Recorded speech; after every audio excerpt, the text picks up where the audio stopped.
What's up, cultivators? It's Jar, and I'm back with another episode of CCGO. And today I'm here with Garrett. What's up? What's up? Would you like to introduce yourself, tell people about you and what you do? Yeah, my name's Garrett. I'm a musician around town. I play in a few bands, Burner and then Trash Cat. Yeah, that's what I do pretty much. I do that and pest control. So if you need that, Oh, really? hit me up. Yeah. Are you like an independent pest control business? Or? As of February 22nd, I am because I got laid off. Okay, so you started your own pest control business? I'm not yet. I'm trying to build it up a little bit. Right now, I'm milking that unemployment and more power music. To you. More power to you. What do you play in Trash Cat? I play guitar and sing. Okay, and the same thing in Burner? Is that what it's called? Burner, I do is vocals. All I do is vocals. Yeah. Okay, cool. Two totally different bands. It's kind of, I get, how do you say it? Yeah, there's totally different. One of them's like a country punk, more somber, and then Burner's like screaming metal. Yeah, that was the one that you guys did in the studio, right? Yeah, we did it over there in the studio with Messiah. He did a great job. Y'all should check that out. Check out Messiah, visuals by Messiah for sure. But yeah, that was a lot of fun. We're going to be going out into the woods in April to film the rest of the music video. Wow. Yeah.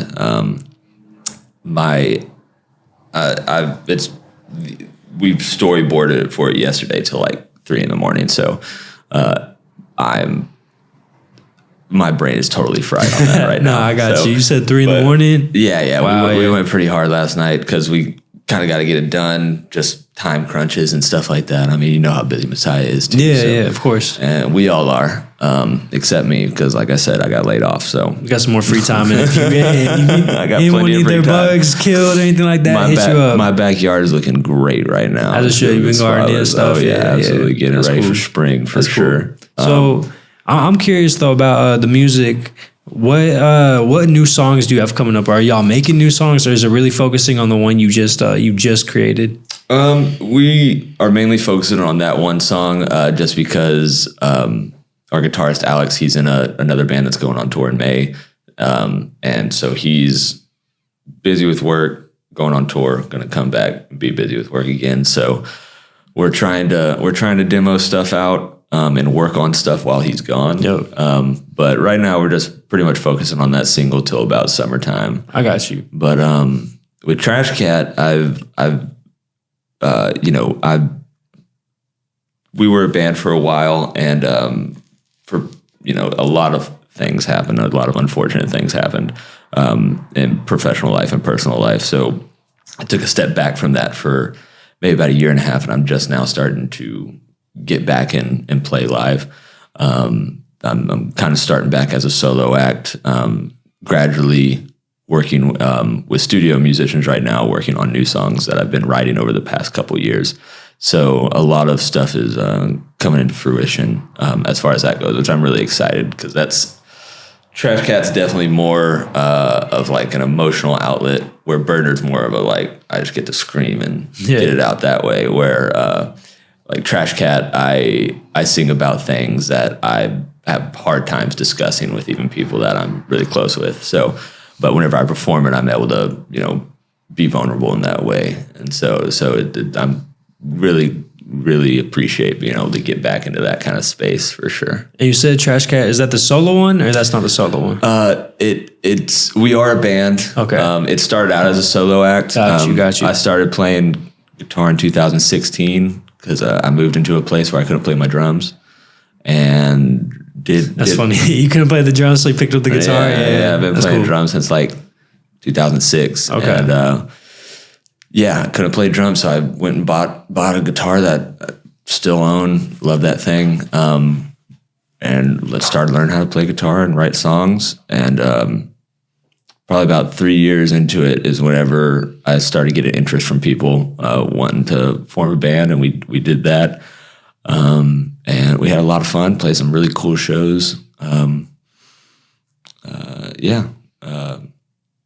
How's that feel doing all those shows? I guess seeing the community and seeing the people come in and just experience your music and like resonate with it. How's that feel as an artist? Oh man, that's all you really want as an artist. Like, you know, we were talking about, I was talking about with old boy, he was like talking about going on tour. I was like, I mean, it's expensive, you know? Like we're lucky to break even if we do something like that, but that's not why we do it. We do it for that kind of connection, that person coming up after the show and talking to you. I got you. And have you had an experience where a person has come up and talked to you? Yeah, absolutely. Yeah. Especially with these younger kids. You know, after the lockdown, the music scene came back in a big way. I don't know how tuned in you are to it, but like 5, 6 years ago, 7 years ago, it was, you know, very cliquey.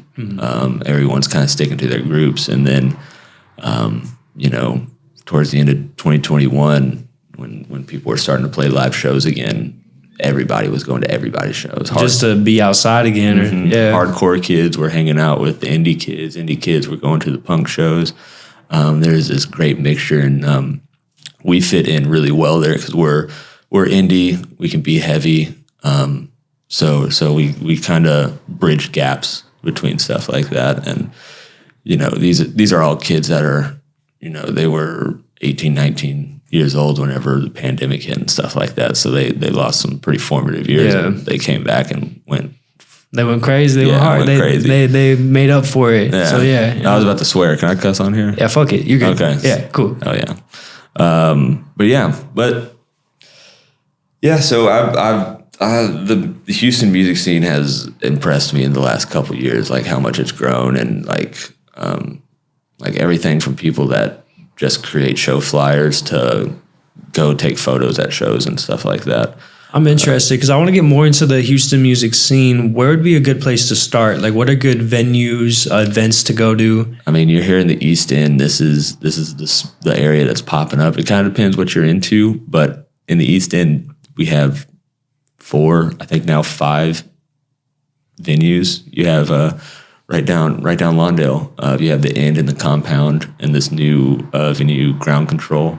There's 3 venues right there in a line. They mainly have like punk and hardcore shows, but they'll have indie shows. They'll have like cumbia and tejano, stuff like that. So those are definitely the main venues to keep an eye on. But besides that, you know, you have Black Magic Social Club, which is like a satanic themed bar. They have mainly metal and stuff like that. Kickback Bar, Bohemios even. Bohemios is one of the only like all age joints around here. And they're usually pretty cheap to get into. So yeah. That's cool. Yeah. Okay, so there's a lot of options. I never heard of Black Magic. I never heard of Bohemia. I never heard of Kickback. These are all new to me, so it's cool. I feel like I just got put on to some cool stuff. I know the End's down there. I haven't been to it yet, but definitely want to make some time for it. But cool. Have you performed at any of these places you mentioned? Yeah, I performed at just about all of them. Just about all of them, really? Mm-hmm. Okay, yeah. Cool. Some of them have been around longer than others. You know, Bohemia's been around for at least 15 years, 20 years. I got you. It's a little coffee shop. It's kind of hidden away. You wouldn't know about it unless you were looking for it. But it's a nice little spot. What's something that venue spaces should know about when building a space for an artist or a band or an act to come in? Like, what's something that you look for when you're going to a venue space that accommodates for you? Man, a green room is awesome. A green room? I get bad pre-show anxiety, and so 30 minutes to an hour before I perform, I want to be away from everybody. And I don't like doing that in my car. It's not as relaxing. But if someone's got a green room with a couch, I can sit back and put my headphones on and chill. That goes a long way for me. It seems like you're considering the artist for sure. Okay, so spaces that have that space for the artist to relax, decompress. And I feel like, that's reasonable. You know, some performance, especially as artists, like, y'all are expressing yourselves and you're about to go on stage, and like you were saying for Trash Cat. Yeah, for Trash Cat, that's more of your